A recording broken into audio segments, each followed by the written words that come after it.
Safdah TV. Assalamualaikum warahmatullahi wabarakatuh. Alhamdulillah. Alhamdulillahi wahdah. Assalatu wassalamu ala Rasulillah Muhammad ibn Abdullah. Wala hawla wala quwwata illa billah. Ashhadu an la ilaha illallah wahdahu la syarikalah wa ashhadu anna Muhammadan abduhu wa rasuluhu la nabiyya ba'dah. Amma ba'du. Jemaah sekalian, muslimin dan muslimat, mukminin dan mukminat, hadirin dan hadirat, ikhwan dan akhwat, aba wal ummahat, a'azani Allah wa iyyakum jami'an. Pertama-tama kita bersyukur pada Allah Subhanahu wa taala atas nikmat, karunia, anugerah yang Allah turunkan kepada kita. Pada kesempatan pagi ini Allah Subhanahu wa taala memudahkan urusan kita semua sehingga kita bisa meringankan langkah kita untuk datang kemari, menyisihkan waktu untuk menuntut ilmu. Duduk di majelis ilmu mudah-mudahan menjadi ilmu yang bermanfaat dan menjadi bekal bagi kita semua. Sungguh teramat banyak nikmat-nikmat yang telah Allah berikan kepada kita, dan masih banyak lagi nikmat-nikmat yang belum kita rasakan. Bagi yang ingin mendapatkan nikmat yang belum pernah dia rasakan, hendaklah dia mensyukuri nikmat yang sudah dia terima. Allah berfirman, la in syakartum la azidannakum. Jika kamu bersyukur, aku akan tambah nikmat-nikmatku untukmu. Jadi tips untuk mendapatkan nikmat yang lebih banyak adalah dengan mensyukurinya. Selawat dan salam atas Nabi kita Muhammad sallallahu alaihi wasallam, keluarga beliau, sahabat beliau, dan siapa saja yang mengikuti sunnah beliau sampai hari kemudian. Jemaah sekalian, di pagi yang syahdu ini, ya, diiringi dengan hujan rintik-rintik, kita duduk di majelis ilmu. Enaknya di tempat tidur, tarik selimut, mimpi indah. Tapi jangan pindahkan tidur di rumah ke masjid ini. Ya. Kalau mau tidur ya di rumah lebih enak daripada di masjid. Betul ya? Ya. Ya, mudah-mudahan waktu yang kita luangkan di sini itu dicatat pahala ya. Karena perjalanan seorang hamba keluar rumahnya menuntut ilmu terhitung fisabilillah sampai dia kembali. Man kharaja min baitihi taliban lil ilmi fahuwa fisabilillah hatta yarji'a. Barang siapa yang keluar dari rumahnya dengan niat menuntut ilmu, maka dia terhitung fisabilillah sampai dia kembali. Mudah-mudahan enggak sia-sia. Pagi ini supaya suasana tidak begitu sendu ini ya, supaya agak lebih semangat, saya berharap para jemaah hadirin sekalian di sini ikut bersama saya di dalam majelis ini. Sepakat? Sepakat atau tidak nih? Maka kalau saya tanya jawab. Setuju nggak? Setuju. Baik. Apa judul kajian kita pagi ini? Iya. Ya udah tertulis besar-besar di pintu gerbang Puri Gading itu, saya nggak tahu, itu kebangetan. Yakinlah pertolongan Allah sangat dekat. Ya karena kita memang perlu sangat membutuhkan pertolongan Allah. Bahkan tanpa kita sadari Allah menolong kita setiap saat walaupun kita tidak memintanya. Merasa nggak ditolong Allah? Atau tidak merasa? Kita tidak bisa hidup sesaat pun tanpa pertolongan Allah Subhanahu wa taala. Ya, tidak bisa. Sesaat pun tanpa pertolongan Allah. Apalagi dalam menghadapi musuh bebuyutan kita. Siapa? Siapa musuh bebuyutan kita? Iblis dan pasukannya. Tanpa bantuan Allah, tanpa pertolongan Allah, kita tidak berdaya apa-apa. Apa yang bisa kita lakukan menghadapi musuh kita itu? Yang Allah katakan huwa wa qabiluhu yarawnakum min haitsu la tarawnahum. Mereka bisa melihat kamu dari tempat kamu tidak bisa melihat mereka. Ada yang pernah lihat iblis? Sehingga menantang duel iblis itu, iblis ini duel kita. Atau setan lah, anak buahnya lah, nggak usah iblisnya lah, anak buahnya. Nampak? Tidak. Tapi dia lihat kita, Pak. Bayangkan antum menghadapi musuh ini betul-betul expert, karena kerjanya dari semenjak dia dikeluarkan dari surga. Gara-gara bapak kita Adam itu klaimnya sampai hari ini kerjanya cuma satu, yaitu menyesatkan Adam dan anak keturunannya. Sampai hari ini berapa tahun itu, Pak? Enggak tahu kita berapa tahun itu, kerjanya cuma itu, enggak ada side jobnya dia, enggak ada pekerjaan sampingan, enggak ada, cuma itu aja. Bayangkan orang yang kerjanya satu itu aja bertahun-tahun, bagaimana expertnya orang itu, pengalamannya, lihainya, piawainya, nggak ketulungan sudah. Ya, itulah musuh kita.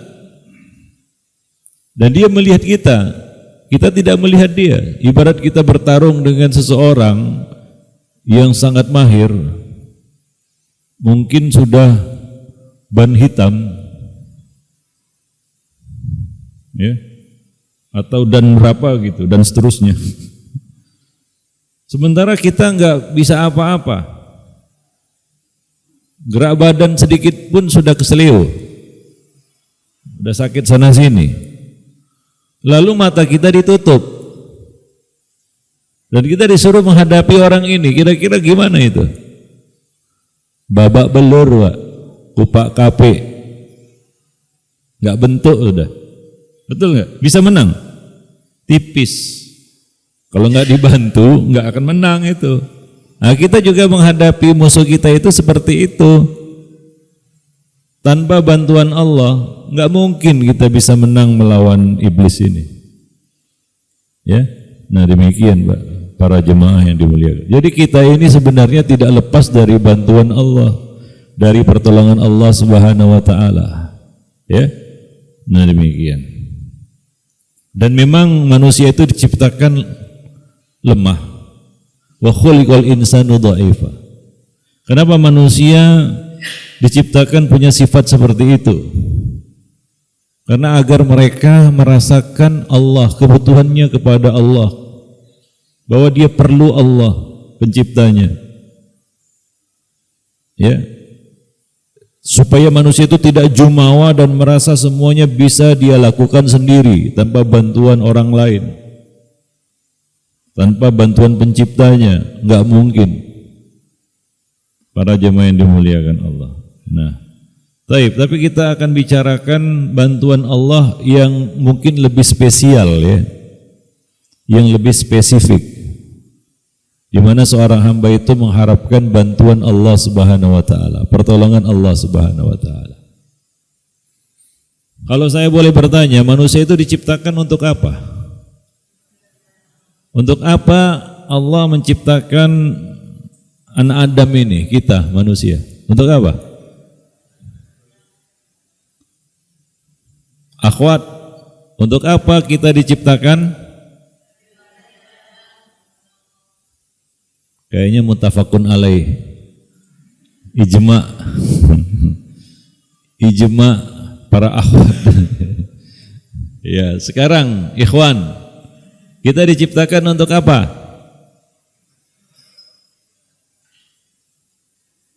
Kita diciptakan untuk apa? Sepakat juga? Enggak mau beda dengan akhwat? Oh, enggak mau beda. Ya. Kayaknya satu hati nih. Sama ya jawabannya. Berarti menurut kesepakatan jemaah Puri Gading Baitul Haq, Masjid Baitul Haq Puri Gading, bahwa manusia diciptakan untuk beribadah kepada Allah. Begitu ya? Ya. Kalau saya bertanya lagi, ada enggak manusia yang tidak beribadah kepada Allah? Jawabannya banyak katanya. Bukan ada lagi ya, tapi ada banyak. Banyak. Pertanyaan selanjutnya, apakah orang-orang yang tidak beribadah kepada Allah ini keluar dari tujuan penciptaan? Hah? Ada yang iya dan tidak nih, mulai goyah ini. Mulai goyah ini. Saya tanya lagi ya, sekali lagi, ada enggak orang yang tidak beribadah kepada Allah? Banyak. Apakah orang-orang yang tidak beribadah dan banyak ini keluar dari tujuan Allah menciptakan mereka? Bisa dipahami kata-kata saya? Nah, ini mulai bingung saya ini. Ada yang udah enggak sepakat ini, udah ikhtilaf ini ya. Udah mulai ikhtilaf ini. Ada yang iya, ada yang tidak ini. Yang iya siapa? Yang tidak? Yang tidak ini. Sekarang orang yang tidak beribadah itu kan dia tidak mengikuti apa yang Allah Subhanahu wa taala inginkan. Allah ciptakan dia katanya untuk ibadah, dia enggak ibadah. Ya jelas dia keluar dari tujuan penciptaan. Betul enggak? Maka kembali lagi kepada pertanyaan pertama, manusia diciptakan untuk apa? Nah, itu bolak-balik aja nanti kita.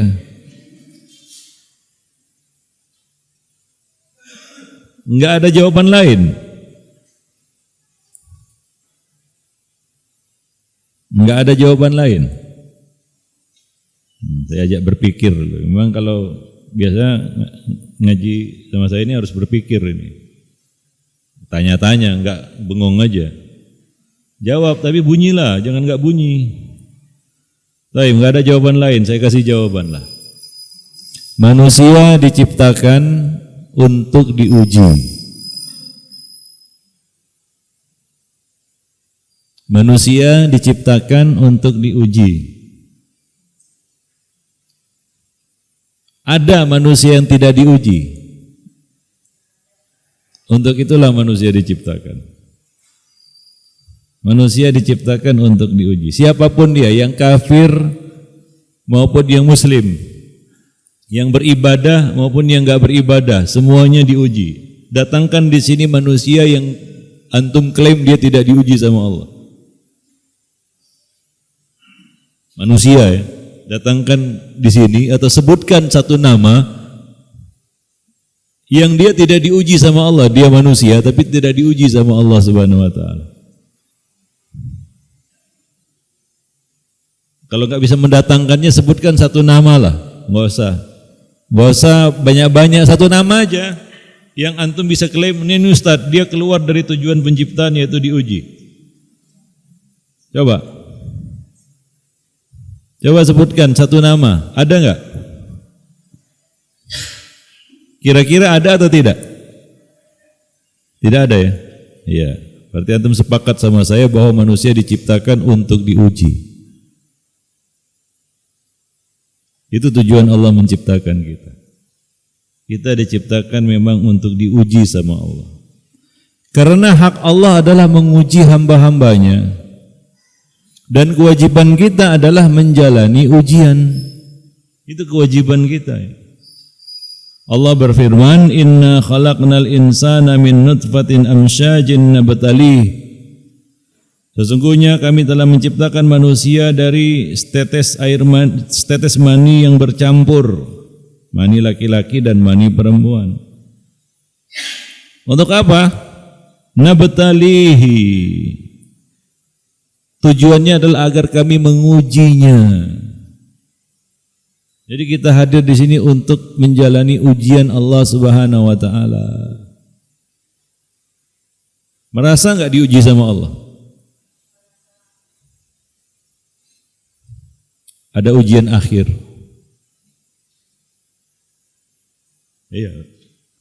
Namanya ujian akhir. Kalau sekolah dulu UAS. Ujian akhir sekolah atau semester.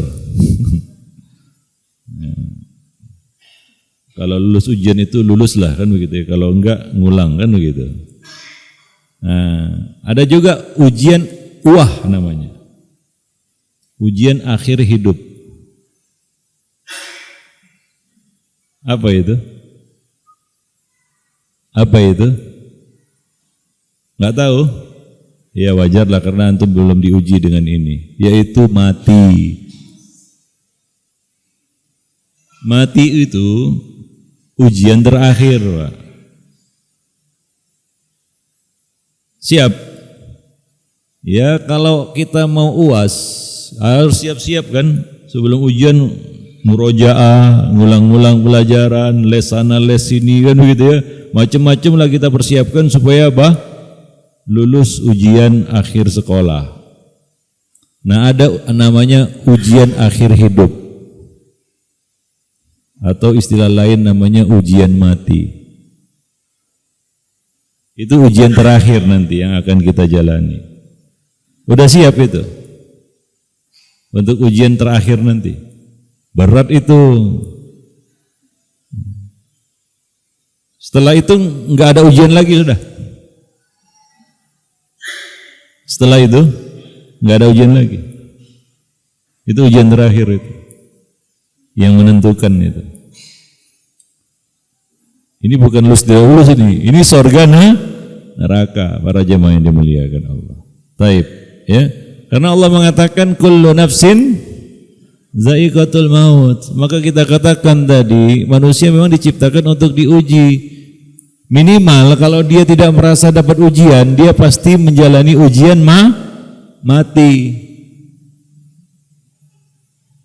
Siapa yang hidup enggak mati? Allah katakan kullu nafsin dha'iqatul maut. Ya, kullu nafsin dha'iqatul maut. Setiap yang hidup pasti mati. Nah, itu ujian yang akan kita jalani nanti ya, para jemaah yang dimuliakan Allah. Ya, intinya adalah kita memang diciptakan untuk diuji sama Allah. Maka kalau diuji sama Allah Subhanahu wa taala jangan mengeluh. Ya, jangan mengeluh.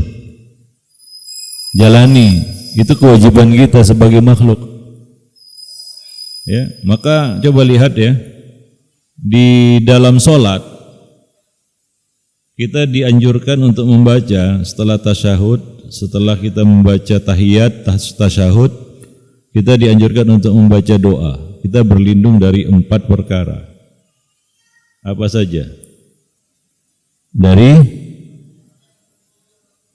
azab kubur, ya boleh enggak urutan enggak apa-apa. Dari azab neraka, dari fitnah dajjal. Ya, satu lagi, dari fitnatul mahya wal mamat. Ujian kehidupan dan ujian mati. Ujian mati ini ujian terakhir. Para jemaah yang dimuliakan Allah, ya. Nah, demikian. Taib. Dan Allah menguji kita dengan 2 hal. Bentuk soalnya cuma 2 itu. Kalau kita ujian di sekolah dulu ada benar salah, ada multiple choice ya, pilihan ganda, ada isai ya, macam-macam itu bentuk ujian itu. Nah, ujian dari Allah cuma 2 bentuk aja. Siapa yang tahu? Perintah dan larangan.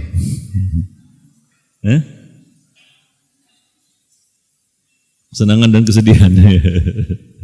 Ya, ujian Allah itu ada dua, yaitu kebaikan dan keburukan. Allah mengatakan di dalam Al-Quran, lanjutan dari firman Allah, kullu nafsin za'iqatul maut, setiap yang berjiwa pasti akan merasakan mati. Kemudian Allah lanjutkan firman-Nya, wa nabluukum bisyarri wal khairi fitnatan, dan kami uji kamu dengan keburukan dan kebaikan sebagai ujian. Ya, sebagai ujian, fitnah bagi kita, itu ujian.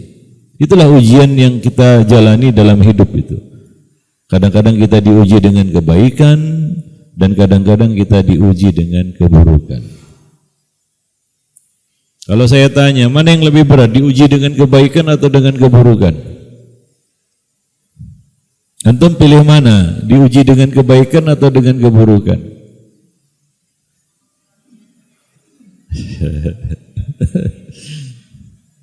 Bingung ya. Ya walau bagaimanapun, apapun ceritanya, kita akan dapatkan dua hal itu dalam hidup ini, betul nggak? Saya kasih ilustrasi beginilah. Kalau antum sakit, apa yang antum katakan kepada teman-teman lah gitu? Fulan, saya sedang diuji sama Allah ini. Kalau antum bangkrut, jualannya rugi, nggak ada yang beli, antum katakan apa? Fulan, saya sedang diuji sama Allah ini. Nah, kita balik ini. Ketika antum sehat, ketika antum untung, dapat laba besar, pembeli melimpah ruah, apa yang antum katakan? Apakah juga antum katakan, fulan, aku sedang diuji sama Allah ini, sehat aku sekarang? Atau antum katakan, fulan, saya sedang diuji sama Allah ini, kenapa? Laris dagangan saya, meroket karir saya sedang diuji sama Allah ini. Enggak, kita enggak katakan seperti itu. Karena manusia biasanya kalau diuji dengan kebaikan, dia tidak merasa diuji. Itulah sebabnya banyak yang gagal kalau diuji dengan kebaikan. Karena ketika kita diuji dengan keburukan, kita waspada. Kita sadar, kita macam tersadar gitu ya. Wah, ini saya sedang diuji sama Allah ini. Maka kita pun siap untuk menghadapi ujian itu. Tapi kalau diuji dengan kebaikan, kita sebanyak-banyaknya lalai, banyaknya abai, banyaknya lengah. Ya, para jemaah yang dimuliakan. Jadi dua-duanya itu adalah ujian sebenarnya. Ya, ujian, kebaikan ujian, keburukan juga ujian. Dan Allah menguji kita ini untuk mengukur apa? Kenapa? Apa hikmahnya Allah menguji manusia? Sampai para nabi dan rasul juga diuji sama Allah. Apakah karena seorang nabi yang dicintai Allah, dekat dengan Allah, berarti bebas dari ujian? Tidak. Bahkan ujian para nabi itu lebih berat. Ya, kalau pakai logika, Pak, seharusnya kan para nabi itu nggak usah diuji lagi. Kenapa? Nah, dia sudah dibebankan untuk apa? Menyampaikan syariat Allah. Tapi ternyata para nabi dan rasul itu diuji dengan ujian yang lebih berat. Apa kata Nabi? Asyaddun nasi bala'an al-anbiya. Orang yang paling berat ujiannya itu para nabi dan rasul. Jangan kira ya, status kita sebagai orang soleh berarti kita tidak dapat ujian dari Allah. Bahkan siap-siap untuk dapat ujian yang mungkin lebih berat lagi. Maka kadang-kadang ada ungkapan yang aneh itu, rezeki anak soleh. Kalau dapat rezeki, ini rezeki anak soleh. Ini entah dari siapa kata-kata itu, nggak tahu saya dari mana itu. Antum setuju nggak itu? Bu, setuju nggak dengan ungkapan itu? Kenapa? Coba jelaskan sama saya, kenapa antum tidak setuju dengan ungkapan itu? Tapi sering diucapkan kan? Oh, kalau dapat rezeki, ini rezeki anak soleh. Tadi antum katakan gak setuju. Coba ungkapkan alasan antum. Kenapa gak setuju? Kenapa? Kalau antum gak setuju berarti antum gak katakan itu lagi. Walaupun orang-orang latah itu mengucapkan itu kan gitu ya. Oh, ini rezeki anak soleh. Coba, kenapa? Apa alasannya antum gak setuju?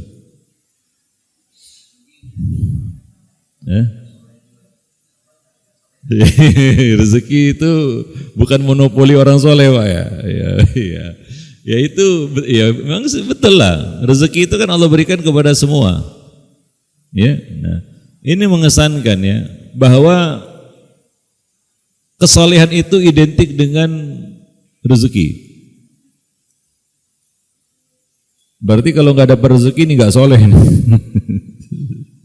Tidak. Justru kadang-kadang orang soleh itu diberi ujian yang berat. Allah batasi rezekinya. Ya, coba lihat. Kebanyakan para nabi rasul itu bukan ya kita katakan orang yang berada, kaya raya. Ada sih. Cuma apa semua nabi seperti itu? Tidak, bahkan sebaliknya. Nabi kita Muhammad sallallahu alaihi wasallam, bagaimana kehidupan beliau?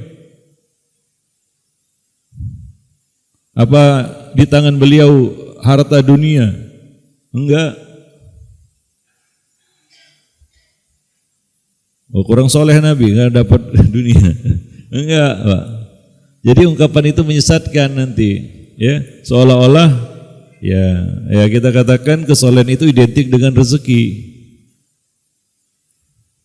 Padahal boleh jadi kesolehan itu yang jelas ada kesolehan itu identik dengan ujian. Karena kita dapat status soleh itu harus diuji dulu gitu. Para jemaah yang dimuliakan Allah. Kalau enggak lulus ujian gimana dapat predikat status soleh itu? Jangan-jangan klaim sepihak. Merasa soleh aja gitu. Padahal enggak. Para jemaah yang dimuliakan Allah. Wallahu a'lam bissawab, ya. Nah, memang kita diuji ini untuk melihat kadar iman kita. Levelnya di mana? Makanya semakin tinggi tingkat kesolehan kita, semakin berat ujian yang Allah berikan kepada kita. Itu penghormatan. Antum kelas 6 SD dikasih ujian 1 tambah 1 sama dengan berapa? Kira-kira itu penghormatan atau penghinaan?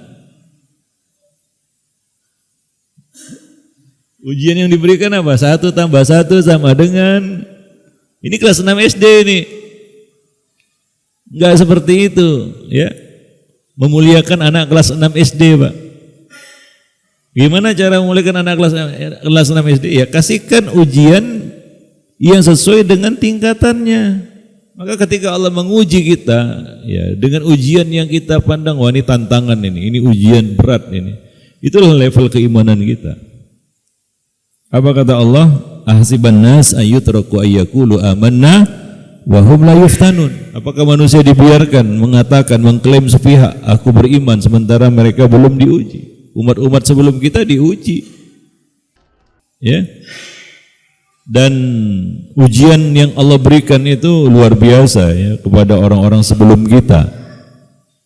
Begitulah cara mereka meraih surga. Allah mengatakan am hasibatum an tadkhulul jannah, apakah kamu kira kamu bisa masuk surga dengan mudah begitu saja? Walamma ya'tikum matalul ladina khala min qablikum, sementara kamu belum lagi menjalani melewati ujian yang sudah diberikan seperti ujian yang sudah diberikan kepada umat-umat sebelum kamu. Massathumul ba'sa'u wad-dharra'u wa zulzilu, mereka ditimpa dengan berbagai macam kesulitan, kepahitan, ya, kesukaran, kesusahan, hingga dan digoncangkan dengan goncangan yang sangat keras, sekeras-kerasnya. Ya, hatta yaqula ar-rasul walladzina amanu ma'ahu, hingga Rasul dan orang-orang yang beriman bersamanya berkata, apa perkataannya? Mata nasrullah, kapan turunnya pertolongan Allah? Artinya apa? Ujian itu sampai pada klimaksnya, Pak. Sudahkah kita dalam hidup ini dapat ujian seberat itu hingga kita berkata, kapan turunnya pertolongan Allah? Sudah dapat ujian seberat itu dalam hidup? Atau pernahkah mengalami kondisi di mana sangat sulit, sangat berat ujian hidup ini hingga kita berkata, kapan ini turunnya pertolongan Allah? Ala inna nasrallahi qarib. Ketahuilah sesungguhnya pertolongan Allah itu dekat. Karena pertolongan Allah itu ada di balik dinding kesabaran. Ada di balik pintu kesabaran. Kita hanya diminta untuk melewati pintu itu. Para jemaah yang dimuliakan Allah, barang siapa yang ingin merasakan nikmatnya pertolongan Allah, siapa yang pernah mendapatkan pertolongan Allah dalam hidupnya di sini? Nikmat, Pak, ya? Luar biasa itu. Seperti lolos dari lubang jarum istilahnya. Pernah mengalami situasi seperti itu? Nikmat, ya? Nah, barang siapa yang ingin merasakan, mencicipi lezatnya pertolongan Allah, maka dia jangan takut diuji sama Allah Subhanahu wa taala. Ini takut ujian. Bagaimana bisa menikmati ya lezatnya pertolongan Allah Subhanahu wa taala? Para jemaah yang dimuliakan Allah, ya. Nah, maka ya Allah Subhanahu wa taala akan terus menguji hamba-hambanya dengan ujian yang bertubi-tubi. Hidup ini penuh dengan ujian. Kadang-kadang datang bertubi-tubi. Belum lagi selesai satu ujian sudah datang ujian yang lainnya.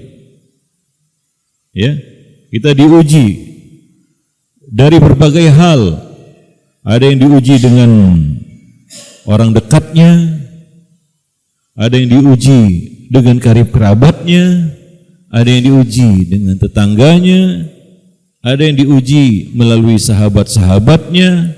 Macam-macam ujian itu. Ada yang diuji melalui hartanya, ada yang diuji dengan kelebihan, dan ada yang diuji dengan kekurangan. Ya, bertubi-tubi ujian-ujian itu datang ya menghampiri kita. Salah satu hikmah Allah memberikan ujian kepada kita adalah ya pertama jelas untuk menaikkan derajat kita. Derajat kita akan naik dengan ujian-ujian yang Allah Subhanahu wa taala berikan kepada kita. Yang kedua adalah musibah itu juga sebagai penghapus dosa kita.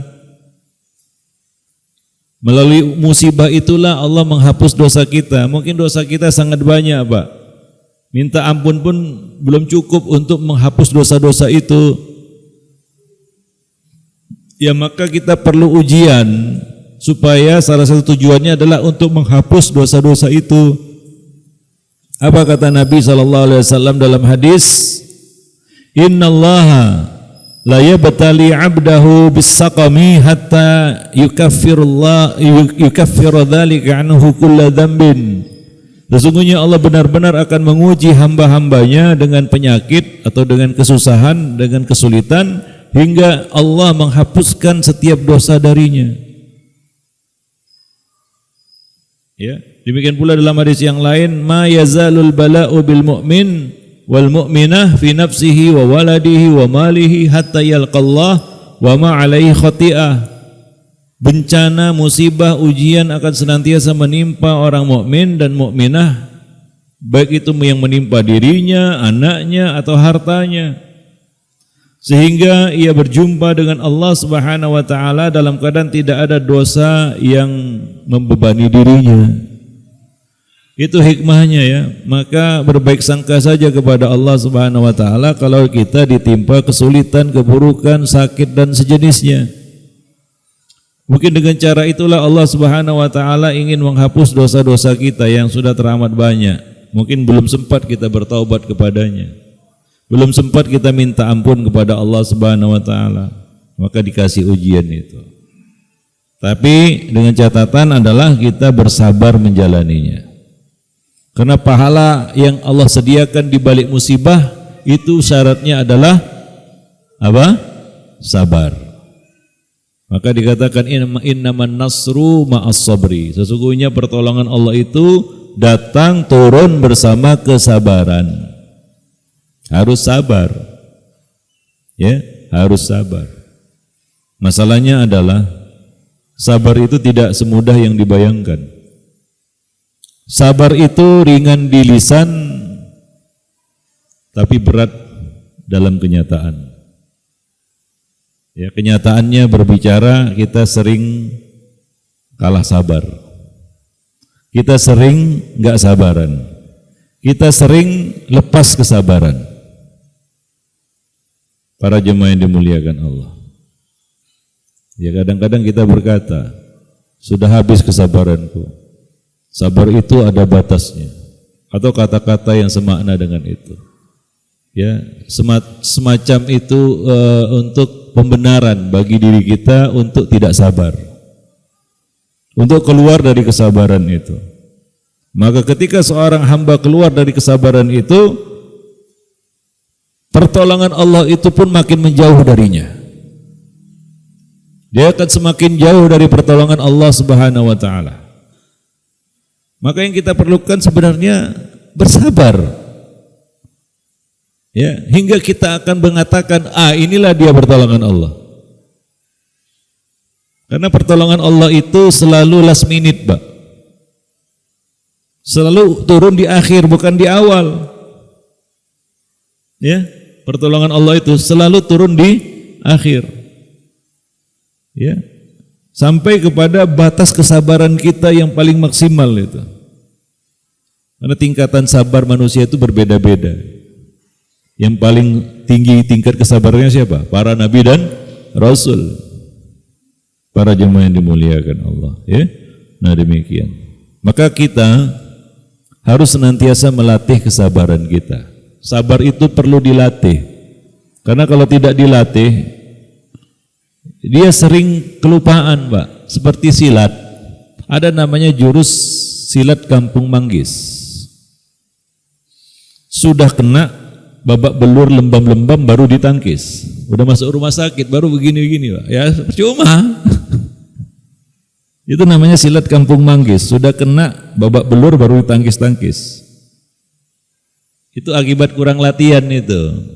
Nah, sabar itu juga demikian. Sabar itu ada momentumnya. Kalau sabar itu kehilangan momentum, itu tidak sabar namanya. Ya, jadi sabar itu ada momentumnya. Kalau kehilangan momentum, dia bukan sabar. Para jemaah yang dimuliakan Allah. Ada contohnya itu. Ada seorang wanita kematian anaknya. Seorang wanita kematian anaknya. Maka dia pun meratap-ratap, menjerit-jerit di pusara anaknya. Maka Nabi datang kepadanya menyabarkannya. Sabar, sabar, isbiri, sabarlah kamu wahai wanita. Bu, sabar bu. Dia menolak. Dia mengatakan, enak aja sabar, memangnya yang ditimpa musibah situ, sini nih. Wah, ya memang ini begitulah ya, kalau orang sudah kehilangan kesabaran itu, lepas dari sabar, kebijaksananya hilang.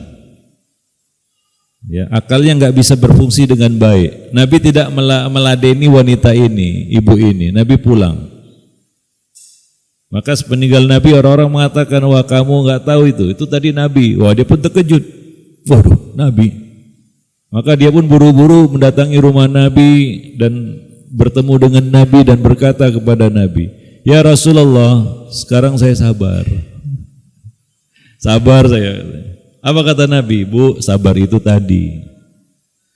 Innama sabru inda awwali sadmah. Sabar itu di awal musibah. Artinya apa? Kalau ibu mau sabar tadi, bukan sekarang. Sekarang udah telat. Udah ngamuk-ngamuk, sudah kita katakan apa? Meraung-raung, meratap-ratap. Ya, diamuk sana sini, baru setelah lemes baru sabar ya. Percuma, bukan enggak momentumnya lagi. Maka kita ini sering kehilangan momentum sabar. Dan memang pihak yang ingin kita keluar dari lingkaran kesabaran itu adalah setan. Maka nasihat yang paling gak enak di telinga itu adalah disabar-sabarin orang, Pak. Pernah disabar-sabarin orang? Lagi kesel, dongkol, mau marah ini, mau ngamuk ini, tiba-tiba datang orang, Pak sabar Pak, gitu ya. Bu sabar Bu, kira-kira gimana itu situasi hati? Itu perkataannya itu macam petasan yang meledak di telinga kita, sangat tidak nyaman kita dengarnya.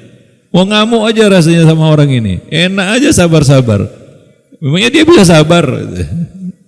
Padahal yang perlu sabar itu kan kita.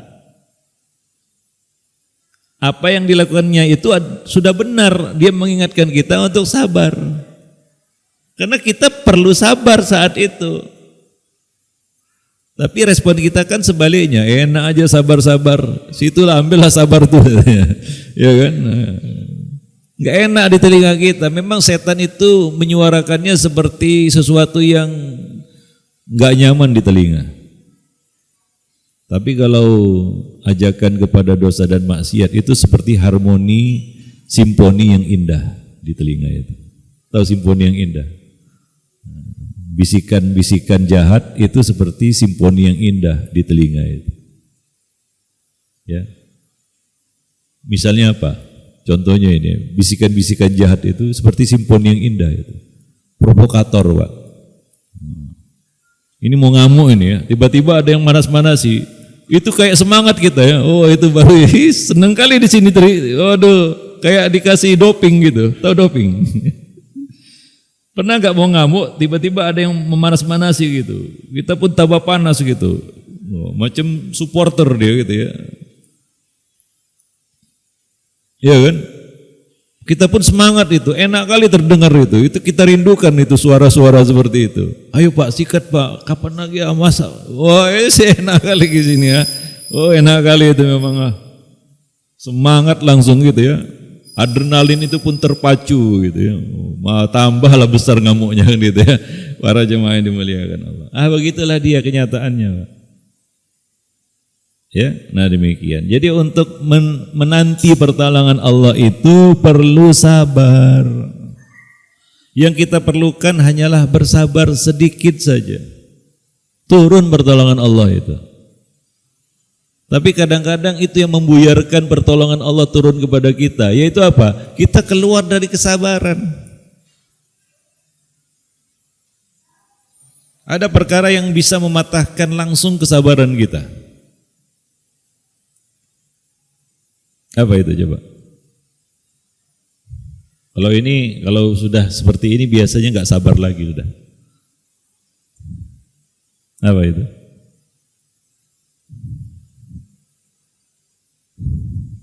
Siapa yang tahu?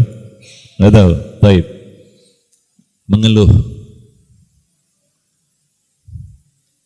Jadi orang jangan banyak mengeluh. Hidup ini jangan isinya mengeluh. Orang kalau sudah mengeluh, ini udah hilang kesabarannya ini. Hilang kesabarannya itu.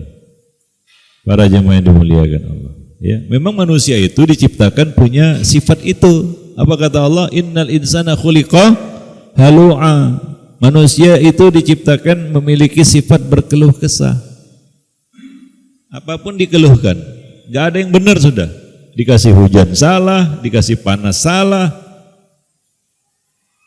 Begini salah, nggak ada yang benar soalnya. Apa jelasnya bagi manusia itu salah semua. Karena hidupnya mengeluh terus. Para jemaah yang dimuliakan, dan mengeluh itu sebenarnya adalah tanda, indikasi hati itu lemah dan mulai meragukan itu pertolongan Allah Subhanahu wa taala. Maka jangan suka mengeluh. Jangan suka mengeluh. Ketika orang itu mengeluh, ini adalah indikasi hatinya sedang lemah. Hatinya bermasalah ini. Tahu bahasa lain dari mengeluh? Ibu-ibu tahu ini. Bahasa lain dari mengeluh apa, Bu?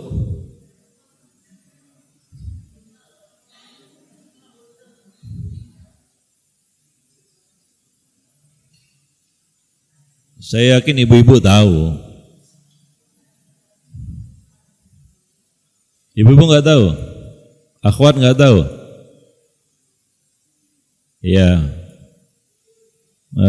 Sebenarnya tahu. Kalau saya sebut pasti bahasa lain mengeluh itu adalah curhat.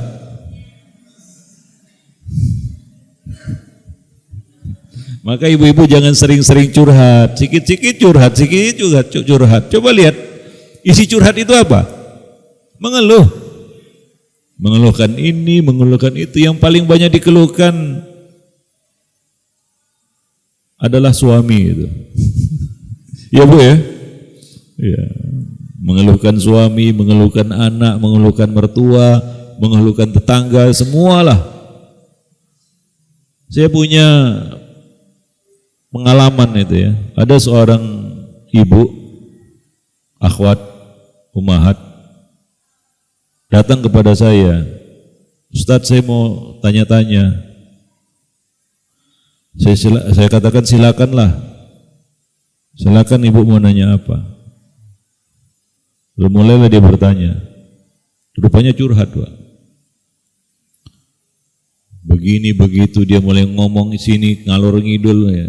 Mulailah pertama dikeluhkan suaminya, sudah selesai suaminya, anaknya, sudah selesai anaknya, mertuanya, sudah selesai mertuanya, saudara-saudaranya, sudah selesai semuanya, tetangganya, semua dikeluhkan, hidupnya, ininya, itu semua. Hampir setengah jam. Sampai pegel, Pak. Telinga saya pegel dengarnya. Telinga saya pegel dengarnya itu. Saya dalam hati begini, Pak. Telinga saya saja pegel, bagaimana pula hatinya? Ya, telinga saya aja pegel, kebas, Pak. Bagaimana hatinya itu?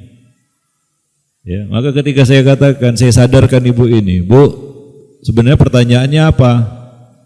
Baru gelagapan dia, Pak. Iya. Baru enggak, dia sendiri nggak tahu pertanyaannya apa itu. Ujung-ujungnya tanyanya gini, lalu apa yang harus saya lakukan, Ustaz? Ya, udah ngerti lah, dia bingung ini sebenarnya. Ya, masalah sebenarnya yang bermasalah itu adalah hatinya.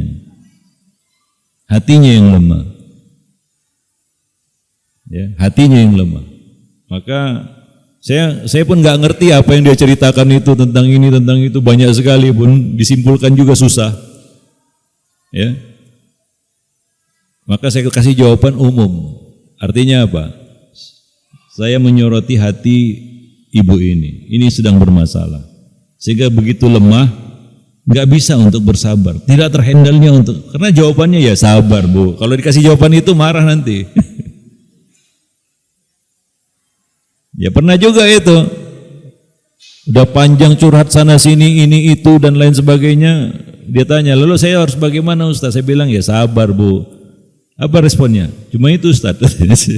Ya itu aja, apalagi. Coba lakukan itu dulu. Itu aja dulu lakukan. Kemudian nanti datang lagi sama saya, apa hasilnya? Dia katakan begini, Pak. Saya selama ini sudah sabar, Ustaz.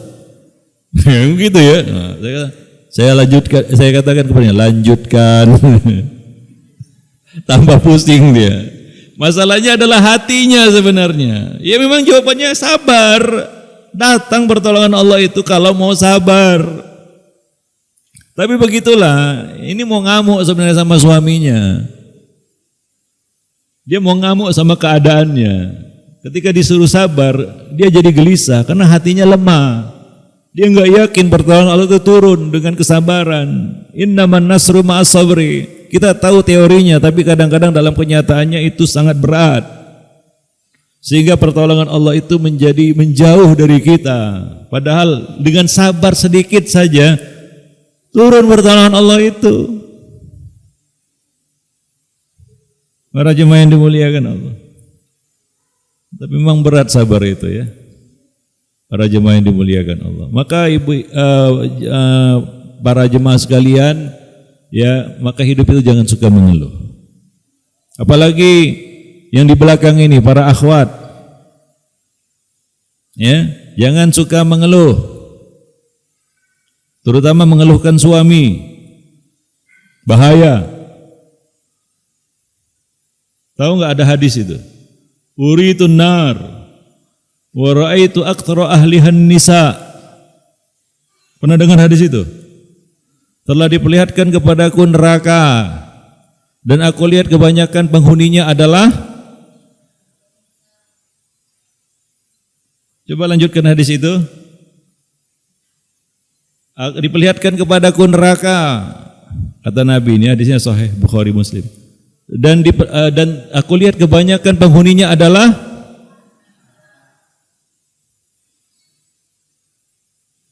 Nah, ini belum paham hadisnya ini. Belum dengar hadisnya ini. Saya kali lagi. Diperlihatkan kepadaku neraka. Aku lihat kebanyakan mayoritas penghuninya adalah.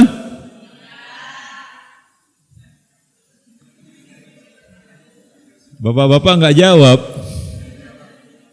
Ini ikhwan enggak jawab. Coba sekali lagi. Diperlihatkan kepadaku neraka. Aku lihat kebanyakan mayoritas penghuninya adalah.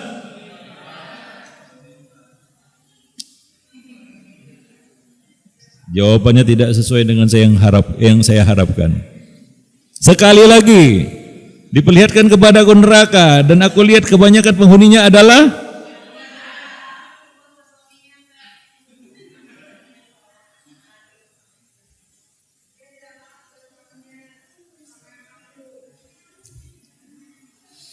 Ya udahlah, biar saja yang ngartikan ya, tapi jangan terkejut ya.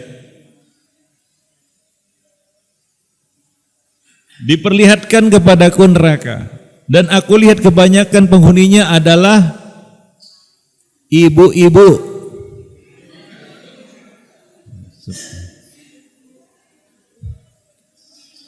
Supaya paham Pak, ini belakang sana. Ibu-ibu. Bu, nah itulah penghuni neraka paling banyak. Hati-hati.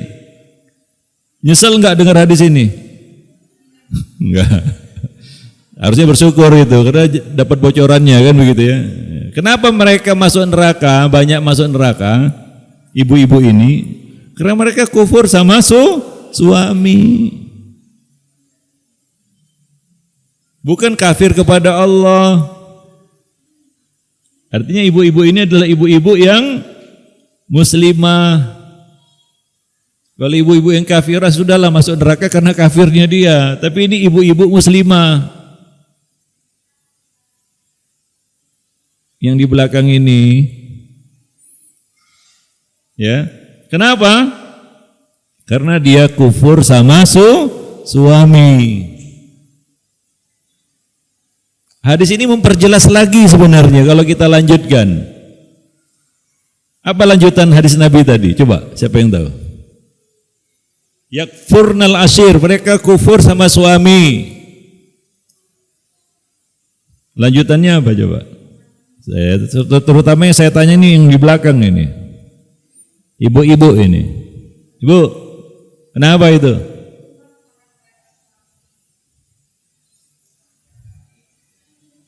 Dalam bahasa lain, mengeluhkan suami. Ada aja yang kurang itu, ada aja yang dikeluhkan. Sudah cukup lah suami itu, ya Pak ya. Senyum-senyum yang di depannya.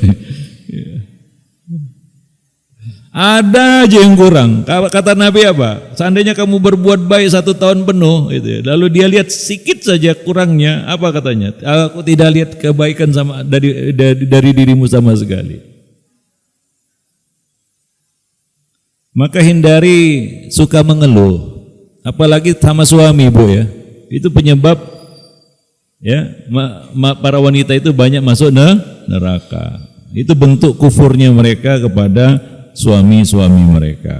Ya kadang-kadang kita diuji, Bu ya, dengan suami kita. Betul. Ibu-ibu pasti merasa. Betul enggak, Bu? Ibu merasa diuji enggak dengan suami? Saya tahu juga suami-suami yang di depan ini bukan suami yang paling ideal, enggak. Banyak kurangnya ini, kurang-kurang pun. Hilang senyumnya. Tadi senyum sudah Bu, tapi sekarang kecut dah. Banyak kurangnya. Tapi itulah ujian ibu sekalian. Ya, apa kata Nabi kepada seorang wanita? Ada seorang wanita datang, ada keperluannya sama Nabi. Sudah selesai keperluannya, dia mau pulang.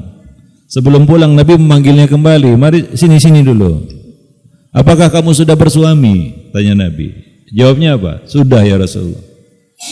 Apa pertanyaan Nabi selanjutnya? Bagaimana muamalahmu dengan suamimu? Maka dia jawab, ya aku melayaninya semampuku. Maka Nabi berkata kepadanya, unzuri aina anti minhu.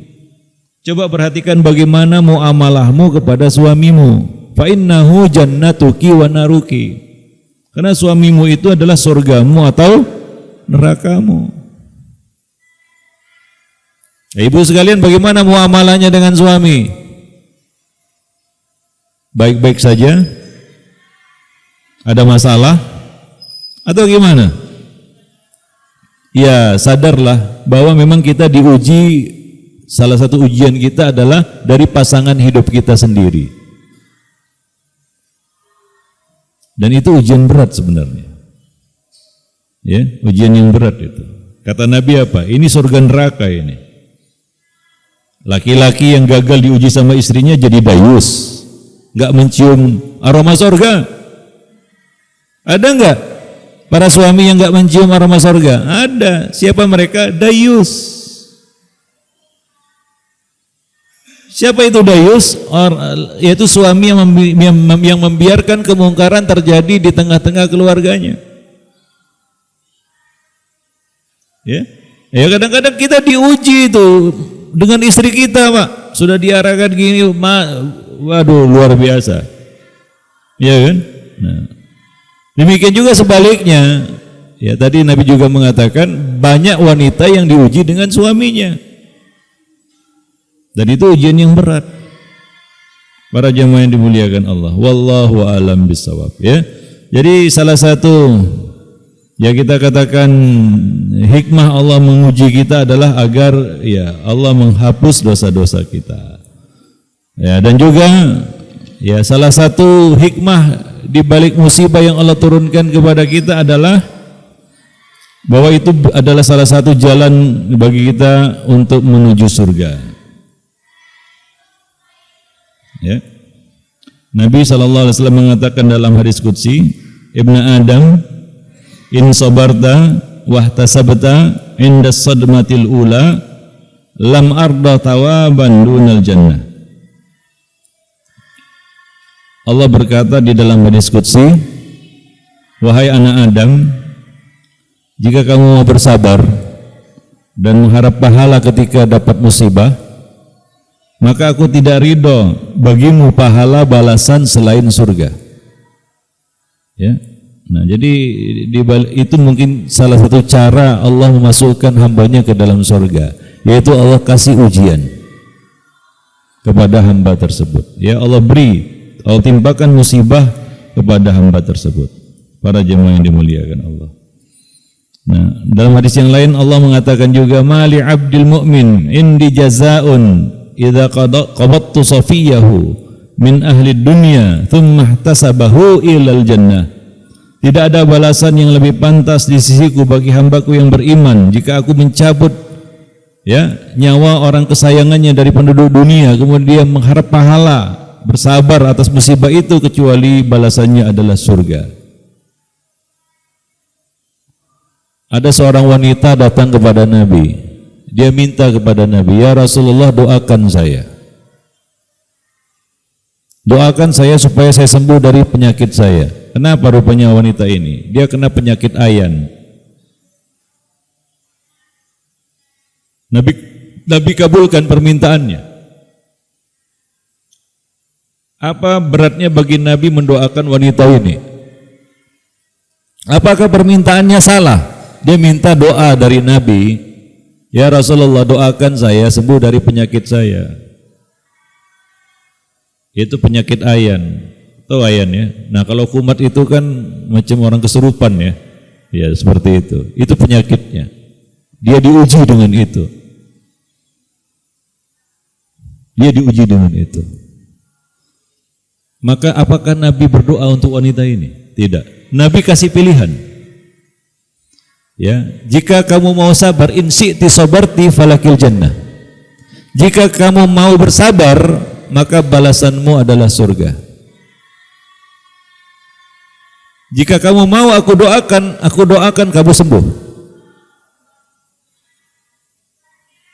Nabi tidak langsung mengabulkan permintaan wanita ini, tapi Nabi memberikan dua opsi pilihan.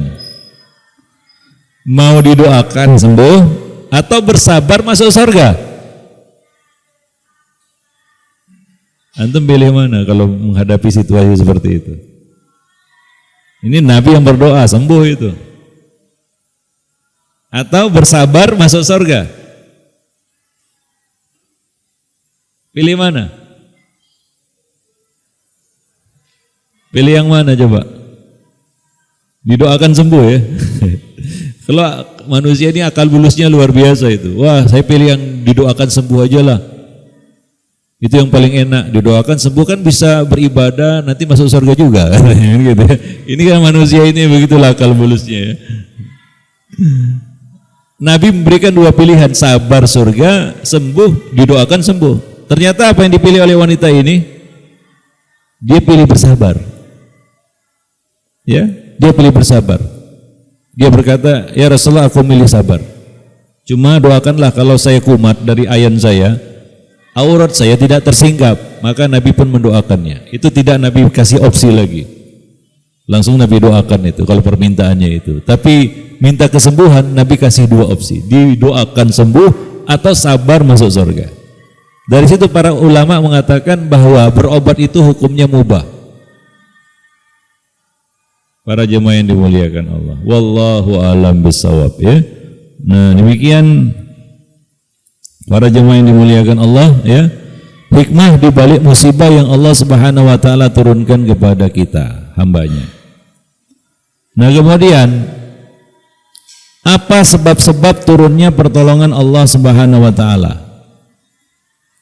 Ya, apa sebab-sebab turunnya pertolongan Allah Subhanahu wa taala? Ya, tentunya pertolongan Allah itu tidak turun begitu saja. Ada sebab-sebabnya. Ya. Ada beberapa sebab Allah menurunkan pertolongannya kepada seorang hamba. Yang pertama adalah meninggalkan maksiat. Karena adab itu biasanya dan kebanyakannya disebabkan maksiat yang kita lakukan. Akibat dari maksiat, itulah dia adab yang turun kepada manusia. Maka ketika adab itu turun, hendaknya manusia itu berburuk sangka kepada dirinya dan berbaik sangka kepada Allah. Jangan salahkan, ya Allah kenapa ini ditakdirkan atas kami seperti ini. Tapi hendaklah dia mencurigai dan berburuk sangka kepada dirinya dan berkata, dosa apa yang sudah aku lakukan? Supaya dia banyak-banyak istighfar dan segera bertaubat kepada Allah Subhanahu wa taala. Ya. Maka sebab turunnya pertolongan Allah itu adalah meninggalkan maksiat dan dosa. Itulah yang menyebabkan manusia tertimpa ya musibah di dalam hidupnya ataupun malapetaka dan lain sebagainya. Allah mengatakan wa ma asabaka min sayyi'atin famin nafsik. Dan apapun keburukan yang menimpa kamu itu famin nafsik, akibat dari perbuatanmu sendiri, yaitu karena dosa yang kamu lakukan. Ya, jangan kambing hitamkan yang lain. Ya, hendaklah kamu introspeksi diri sendiri. Para jemaah yang dimuliakan Allah. Itu yang pertama. Yang kedua, sebab turunnya pertolongan Allah Subhanahu wa taala adalah jagalah kedekatan kita, hubungan kita dengan Allah. Ihfadillah yahfadka. Jagalah Allah, Allah akan menjagamu. Jaga hubungan kita dengan Allah. Jaga kedekatan kita dengan Allah Subhanahu wa taala. Kadang-kadang kita ini suka meleng dalam hidup, agak menjauh kan begitu ya. Kembalilah.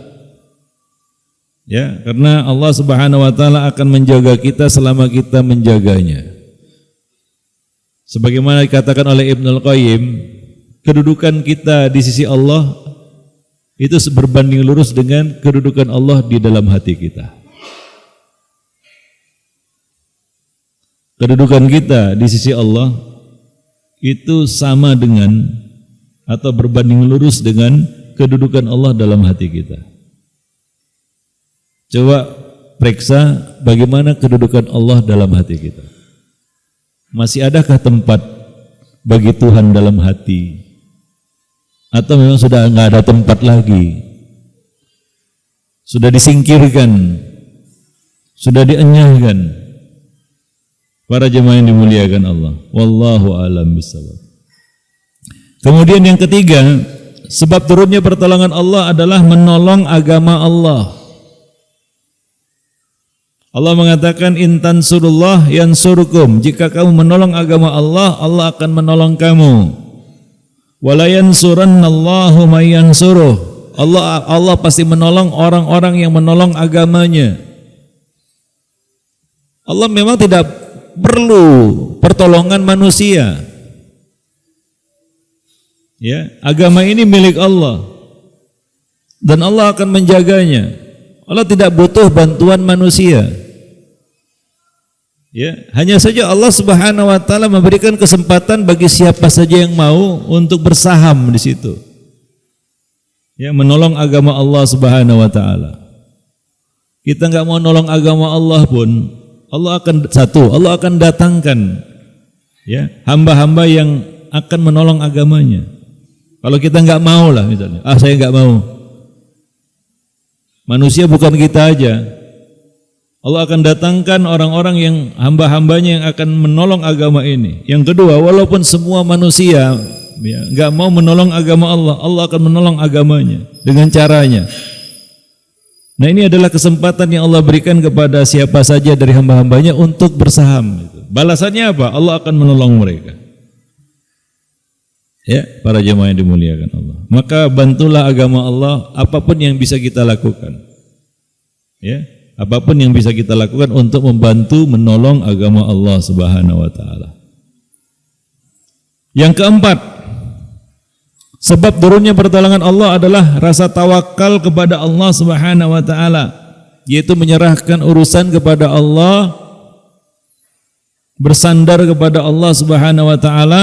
Ini akan menurunkan pertolongan hamba Allah kepada hamba tersebut. Allah mengatakan di dalam surat Talaq ayat 3, "Wa may yatawakkal 'alallah fahuwa hasbuhu."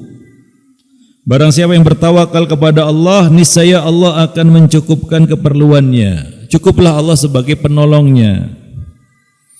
Maka kata-kata yang diucapkan oleh para nabi dan rasul ketika mereka menghadapi kesulitan, saat-saat genting, saat-saat krusial adalah hasbunallah wa ni'mal wakil. Itulah ucapan yang dikatakan oleh Nabi Ibrahim ketika akan dilemparkan ke dalam api. Hasbiyallah wa ni'mal wakil. Bayangkan itu ya. Ketika Namrud menyalakan api, mengumpulkan manusia untuk menyaksikan ya, Nabi Ibrahim dilemparkan ke dalamnya. Api itu menyala-nyala, Pak. Dan Nabi Ibrahim alaihissalam siap untuk dilemparkan ke dalamnya. Enggak ada yang bisa membantu saat itu. Enggak ada yang bisa menolong kecuali Allah Subhanahu wa taala. Maka apa ucapan Nabi Ibrahim saat itu? Hasbiyallah wa ni'mal wakil. Itu ucapan juga yang diucapkan oleh Nabi kita ketika berhadapan dengan pasukan musyrikin yang jumlahnya jauh lebih besar. Itu dalam perang Badar. Hasbunallah wa ni'mal wakil. 300 melawan 1000. 1000 dengan peralatan yang lengkap, kuda-kudanya dan lain sebagainya. Tipis kemungkinan untuk bisa memenangkan peperangan. Tapi kalau pertolongan itu sudah turun, apapun bisa terjadi. Maka ucapan Nabi saat itu adalah hasbunallah wa ni'mal wakil. Berserah diri, bertawakal kepada Allah Subhanahu wa taala.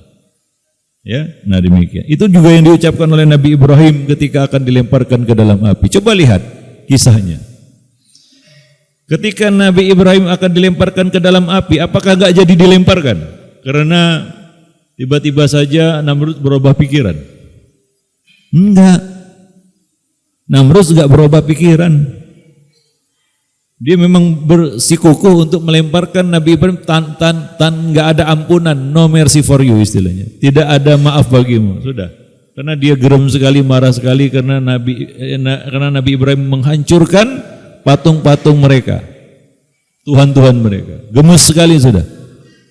Enggak ada maaf bagimu. Lemparkan ke dalam api, sudah dinyalakan. Coba ini kita mau lihat bagaimana bentuk pertolongan Allah ya kepada Nabi Ibrahim dengan tawakalnya kepada Allah. Apakah ketika dilemparkan api itu padam? Enggak padam, tetap menyala-nyala. Hingga orang-orang bisa melihat panasnya itu dari kejauhan, saking besarnya api itu. Apa yang terjadi? Inilah dia ya, pertolongan Allah itu kadang-kadang turun dalam bentuk yang tidak kita sangka-sangka. Fahuwa hasbu, cukuplah Allah yang menurunkan pertolongan dengan cara yang dikehendakinya. Apa yang terjadi?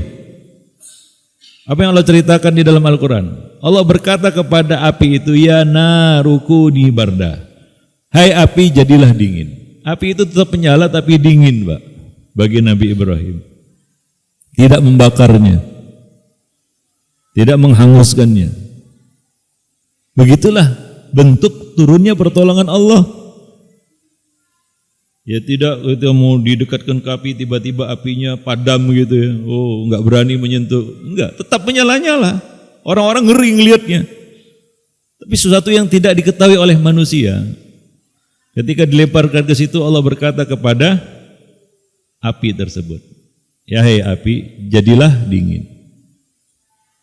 Ya, ini bukan kali pertama Nabi Ibrahim dapat ujian dari Allah. Ada ujian yang lebih berat dari itu, yang juga Allah berikan kepada Nabi Ibrahim. Maka beliau juga dikenal dengan sebutan Abul Anbiya ya, bapaknya para nabi. Karena beliau menjalani berbagai macam ujian yang luar biasa hebat dalam hidupnya. Salah satu ujian yang berat yang dijalani oleh Nabi Ibrahim dalam hidup beliau adalah ketika beliau diperintahkan untuk menyembelih putra beliau. Siapa? Ismail. Ketika ia berkata kepada putranya itu, inni ara fil manami anni adzbahuk fanzur madza tara. Wahai anakku, tadi malam aku bermimpi, mimpi Nabi kan wahyu ya. Aku menyembelihmu, yaitu perintah dari Allah untuk menyembelihmu. Fanzur madza tara. Bagaimana menurut pendapat pandanganmu? Maka si anak ini berkata, yaitu Nabi Ismail alaihissalam, ya abatif al ma tu'mar, ya abatif al ma tu'mar, satajiduni insyaallah minas sabirin. Wahai ayahku, lakukan apa yang diperintahkan itu, dan kamu akan dapati aku termasuk orang-orang yang sabar. Sabar. Ya, kemudian falamma aslama wa tallahu lil jabin. Dan ketika dia sudah tawakal berserah diri dan Nabi Ibrahim sudah meletakkan pelipis Ismail di atas batu siap disembelih. Parang itu sudah di leher, Pak. Bayangkan itu, bayangkan. Dan pelipis itu sudah di tanah, tinggal seret gitu. Ini parang bukan kayu. Ece parang kayu aja. Enggak. Parang tajam, Pak. Seret, selesai. Seorang ayah kehilangan anak, seorang anak kehilangan nyawa. Itu konsekuensinya itu. Ini ujian yang berat ini ya. Sampai sejauh itu, Pak, di momen-momen sebelum seperti itu belum ada cerita diganti sama kambing. Apa Nabi Ibrahim tahu? Wah, nggak apa-apa ini, paling diganti nanti ini sama kambing. Enggak ada cerita kambing sampai detik itu. Sampai saat detik di mana Nabi Ibrahim sudah meletakkan pisau itu di leher anaknya. Enggak ada cerita kambing itu. Ya. Satu langkah lagi, seorang anak kehilangan nyawa dan seorang bapak kehilangan anaknya. Mana yang lebih sakit? Mana yang lebih sulit? Sama sulitnya ya. Bahkan mungkin lebih sulit lagi apa? Seorang ayah yang kehilangan anaknya, Pak. Kenapa? Kan dia akan rasakan kepedihannya sepanjang hayatnya. Sementara si anak kehilangan nyawa selesai sudah. Itu suatu ujian yang luar biasa berat itu. Ya, kalau tidak, satu, Ismail sabar. Yang kedua, keduanya berserah diri kepada Allah Subhanahu wa taala. Tawakal sudah. Berserah diri kepada Allah Subhanahu wa taala. Ya. Wa nadainahu ayya Ibrahim. Qad saddaqtar ru'ya. Kami pun berseru. Ini turun pertolongan Allah ini. Makanya kita katakan tadi itu pertolongan itu turun di akhir last minute, Pak. Bukan ketika Nabi Ibrahim membawa Ismail untuk disembelih tiba-tiba Ismail jadi domba, enggak. Enggak ada domba di situ. Enggak ada domba di situ. Enggak ada, Nabi Ibrahim juga enggak mempersiapkan domba di situ. Maka Allah menurunkan pertolongannya dan berkata kepada Nabi Ibrahim, qad saddaqtar ru'ya.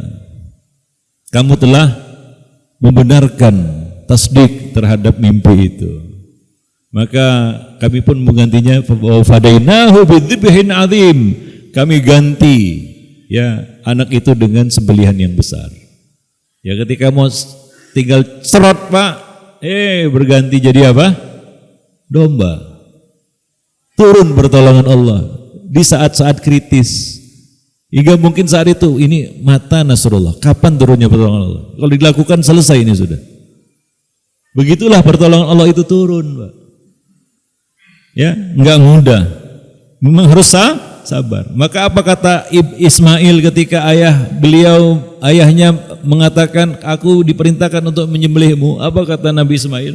Satajiduni insyaallahu minas sabirin. Kamu dapati aku termasuk orang-orang yang sabar. Sabar. Yakin ini akan turun pertolongan Allah. Walaupun konsekuensinya nyawanya hilang, Pak. Konsekuensi dari perintah itu nyawanya hilang. Tapi ia yakin turun pertolongan Allah dan betul-betul turun. Ya di akhir itu. Para jemaah yang dimuliakan Allah. Wallahu a'lam bishawab. Nah, kemudian ya, ini yang terakhir mungkin dalam kesempatan pagi ini, yaitu berdoa kepada Allah Subhanahu wa taala. Bisa zikrullah, bisa salat, bisa berdoa, ya. Karena semuanya itu masuk kategori doa. Minta pertolongan kepada Allah Subhanahu wa taala. Allah mengatakan di dalam Al-Qur'an, "Ista'inu bis-sabri was-shalah." Mintalah bantuan kepada Allah melalui sabar dan salat. Nantikanlah pertolongan Allah itu melalui dua hal ini, sabar dan salat. Sabar tadi sudah kita jelaskan panjang lebar. Nah, salat. Salat itu termasuk doa. Karena asal kata salat itu sendiri adalah doa. Diriwayatkan dari Hudzaifah bin Yaman radhiyallahu anhu, ia berkata, "Kana Nabi sallallahu alaihi wasallam idza hazabahu amrun shalla." Adalah Nabi sallallahu alaihi wasallam apabila mendapatkan satu ujian, masalah, musibah, Nabi mengerjakan salat. Salat apa ini, Ustaz? Salat mutlak lah, apapun salat itu. Ya, misalnya kebetulan ketepatan waktu duha ya salat duha. Ketepatan waktu malam ya salat malam. Ya. Atau waktu-waktu yang lainnya ya silakan berwudu dan salat tuhur. Salat yang kita lakukan 2 rakaat atau semampu kita setelah kita berwudu. Salat sunnah mutlak. Itu yang dilakukan oleh Nabi ketika beliau menghadapi masalah berat dan menanti pertolongan Allah Subhanahu wa taala. Salat, beliau mengerjakan salat. Ini merupakan tips juga ya. Kalau kita menghadapi masalah-masalah berat dalam hidup dan kita ingin pertolongan Allah Subhanahu wa taala, kerjakanlah salat. Wallahu a'lam bishawab. Kenapa? Karena kondisi di mana hamba itu paling dekat dengan Allah adalah saat dia sujud. Itu momen di mana di dunia ini ya, di mana seorang hamba sangat dekat kedudukannya dengan Allah Subhanahu wa taala. Nabi mengatakan aqrabu ma yakunul 'abdu min rabbih wa huwa sajid. Ya, kedudukan seorang hamba paling dekat dengan Allah Subhanahu wa taala adalah saat dia sedang sujud. Maksudnya apa sujud? Salat. Ya, nah, maka Nabi berkata kepada Bilal apabila sedang gundah gulana, ya sedih atau apapun dia masalah hidup kita ini, ya Bilal aqimis shalah arihna biha. Wahai Bilal, tegakkan salat dan buat kami tenang dengannya. Maka mintalah bantuan dengan sabar dan salat. Ya, nah demikian. Enggak usah mengeluh, berkeluh kesah, apalagi ngamuk, kan begitu ya. Salat. Dan nantikan pertolongan Allah ya dengan salat itu. Wallahu a'lam bissawab. Nah, kemudian juga doa seperti doa yang diajarkan oleh Nabi kita Muhammad sallallahu alaihi wasallam. Ya, ada doa yang dibaca apabila membaca doa itu, ya maka Allah Subhanahu wa taala akan menolong hamba itu bagaimanapun bentuknya. Ya, apa kata Allah, apa kata Nabi sallallahu alaihi wasallam? Ya, ini adalah doa Dhinnun, namanya doa Nabi Yunus alaihi salam. Nabi mengatakan da'watu Dhinnun idda'a wa huwa fi batnil hut. Siapa yang tahu doanya? La ilaha illa anta subhanaka inni kuntu minadh dhalimin. Nabi mengatakan fa innahu lam yad'u biha rajulun muslimun fi syai'in illa istajaballahu lahu. Tidak ada yang berdoa, sesungguhnya tidaklah seorang muslim berdoa dengan doa itu ketika menghadapi suatu masalah, ujian, cobaan, melainkan Allah akan mengabulkan doanya, yaitu Allah akan menjauhkannya dari kesulitan itu.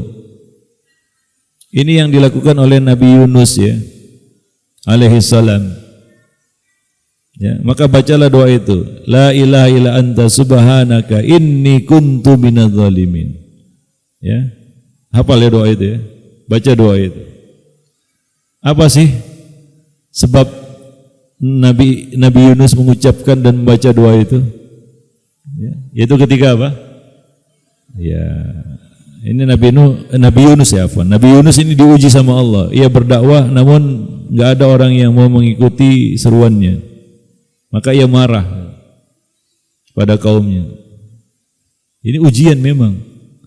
Ya, bahkan di akhirat nanti ada nabi yang enggak ada pengikutnya. Ya. Ada yang cuma 1-2 orang pengikutnya ada. Tapi ini bukan nabi yang gagal ya. Karena tidak gagal, karena ia telah melaksanakan perintah Allah Subhanahu wa taala. Maka Nabi Yunus pun ingin meninggalkan mereka dan berlayar dengan sebuah perahu bersama para penumpang. Nah, Allah mulai menguji Nabi Yunus. Ujian pertama, ya ternyata apa? Ketika berlayar di atas perahu itu akan tenggelam karena over kapasitas, kelebihan muatan. Ini ujian ini. Ya. Kadang-kadang ujian itu nggak terduga ya datangnya. Maka nakhoda pun memutuskan untuk mengundi karena nggak mungkin siapa yang harus dilemparkan ke laut. Maka untuk supaya adil, nakhoda memutuskan untuk mengundi. Setiap penumpang menulis nama mereka masing-masing dan mencabut siapa yang keluar namanya dia yang akan dilempar ke laut.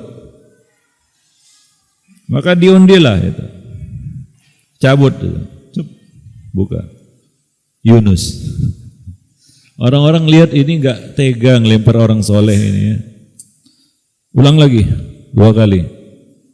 Yunus lagi. 3 kali Pak, tetap nama Nabi Yunus yang keluar. Bayangkan itu. Ujian ini. Seorang nabi itu di atas harus dilempar ke laut. Maka enggak ada cerita lain, enggak ada pilihan lain selain apa?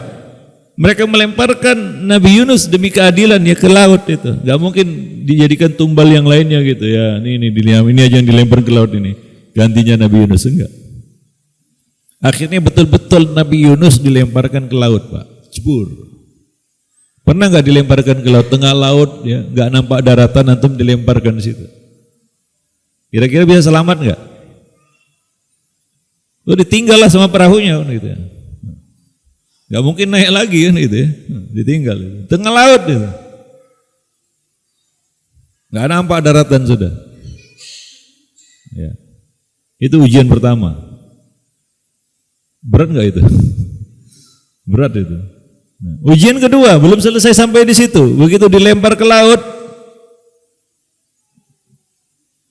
datang ikan besar, ditelan sama ikan besar itu, Pak. Hingga masuk dalam perut ikan itu. Maka disebutkan di dalam ayat wana ada fil dzulumat. Ya, Nabi Yunus itu berdoa di dalam kegelapan zulumat. Para ulama tafsir mengatakan kegelapan apa? Satu, gelapnya perut ikan itu. Di gelapnya lautan di kegelapan malam. Gelap sekali lah ya, nggak ada cahaya sama sekali. Pernah masuk perut ikan? Atau sebaliknya ikan masuk perut antum?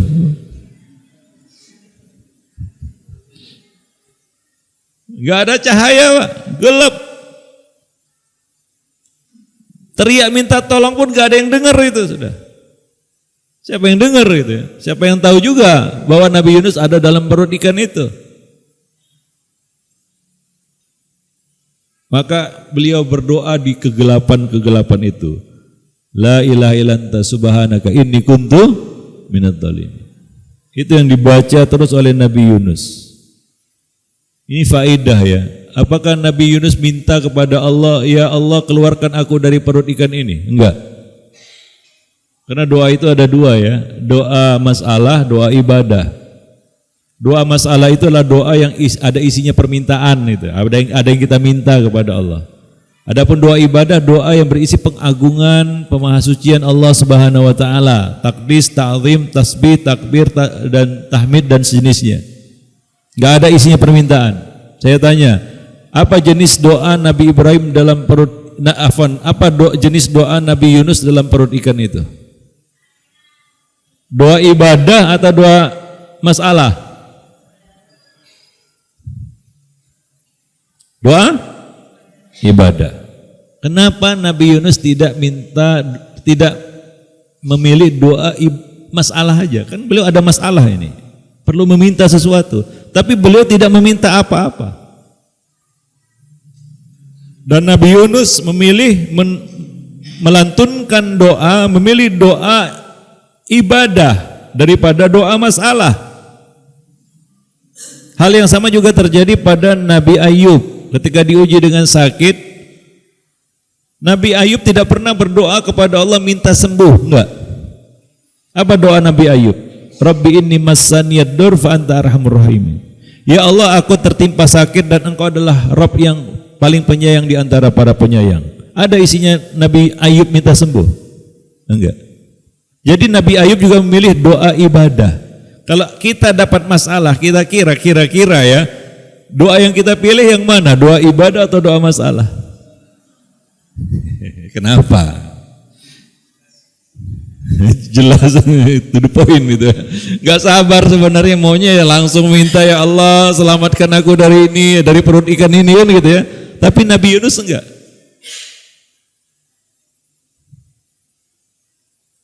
Apa bedanya? Coba siapa yang bisa jelaskan? Apa rahasianya para nabi itu ya, Nabi Ayub, Nabi Yunus tidak minta sembuh, tidak minta dikeluarkan dari perut ikan itu.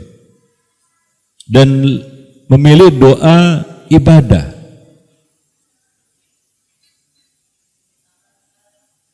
Coba. Iya, yang pertama saya jawab sendirilah ya. Habis-habis waktu nanya mantu nggak dijawab. Yang pertama adalah boleh jadi musibah itu ada kebaikan di baliknya. Ya, boleh jadi sakit itu adalah yang baik bagi Nabi Ayub, maka beliau tidak minta sembuh. Boleh jadi tetap dalam perut ikan itu adalah baik bagi Nabi Yunus, maka beliau tidak memintanya. Ya, itu yang pertama. Yang kedua, mana yang lebih menguatkan hati ketika ya, misalnya ya Nabi Yunus tidak dikeluarkan dari perut ikan itu oleh Allah Subhanahu wa taala, atau Nabi Ayub tidak disembuhkan sama Allah Subhanahu wa taala, mana yang lebih menguatkan hati? Doa ibadah atau doa masalah? Doa ibadah. Kan sering juga ya kita minta kepada Allah ternyata yang terjadi sebaliknya begitu. Minta sembuh ternyata mati. Nah kalau kita minta doa ibadah, doa masalah, mungkin hati kita akan bergeser, Pak. Kita kecewa, kita marah, kita nggak puas, kan begitu ya. Tapi ini doa ibadah saat itu mungkin lebih menguatkan hati kita. Maka itulah yang dipilih oleh para nabi itu. Tidak memilih doa masalah, tapi memilih doa ibadah. Walaupun pada akhirnya kita tahu ya bagaimana kisahnya, bagaimana endingnya. Tapi kan para nabi itu nggak tahu. Nabi Yunus nggak tahu apakah beliau keluar dari perut ikan itu atau tidak. Nabi Ayub juga nggak tahu apakah sembuh dari penyakit itu atau tidak. Nggak ada yang tahu endingnya, Pak. Tapi yang mereka pilih ketika berdoa adalah doa ibadah. Ini menunjukkan ketangguhan dan kekuatan hati mereka.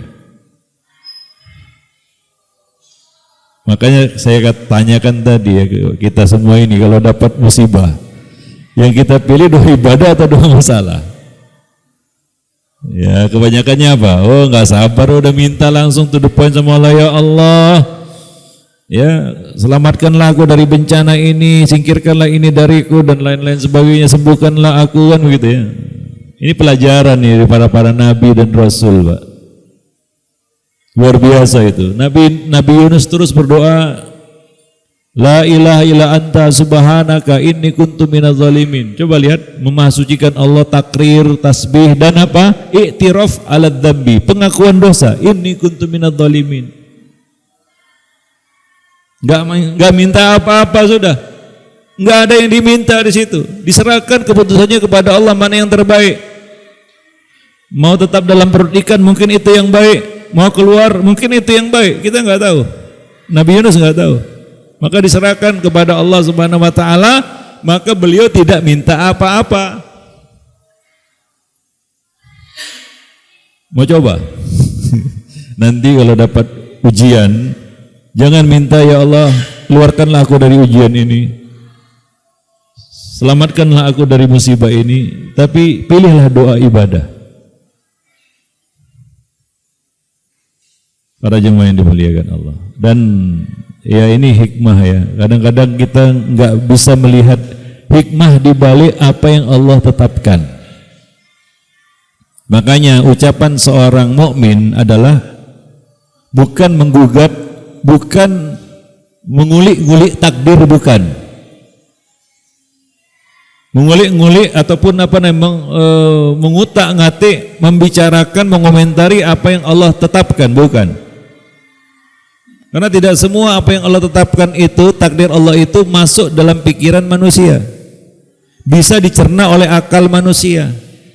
Maka ucapan orang yang berakal adalah Rabbana ma khalaqta hadza batila. Ya Allah, tidaklah engkau ciptakan, engkau tentukan, engkau tetapkan semua ini sia-sia. Itu ucapan orang yang berakal, bukan menentang takdir Allah dengan akalnya.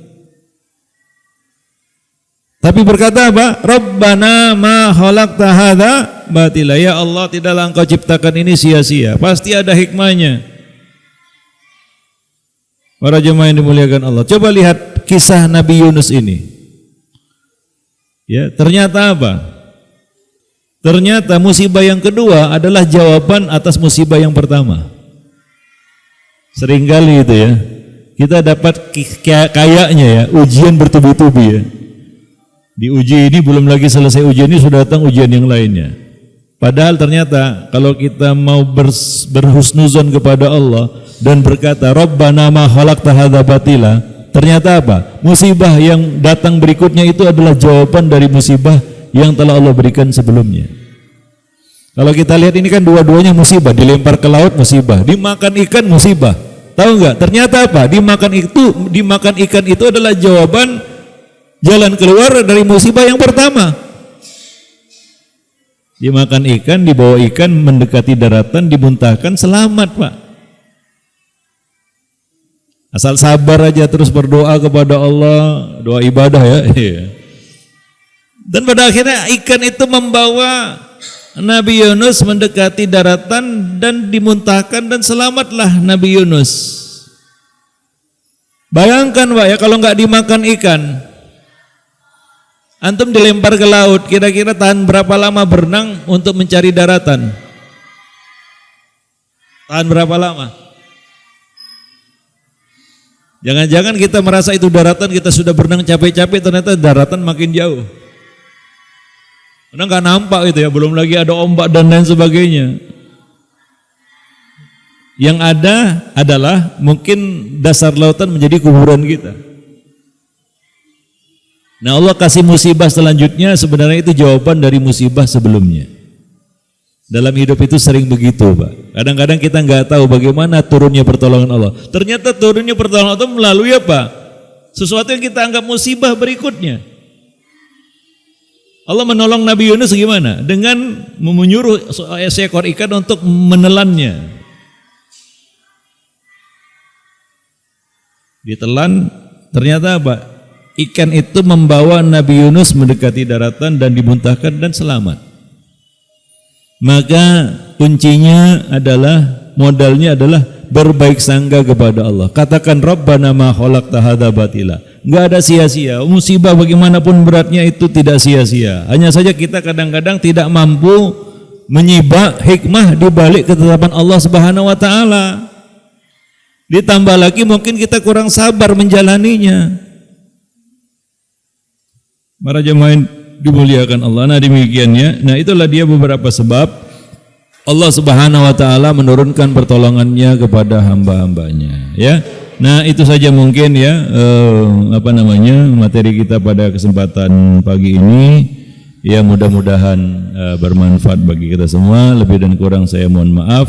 Aqulu qauli hadza astaghfirullah li wa lakum wa lisairil muslimin innahu huwal ghafurur rahim.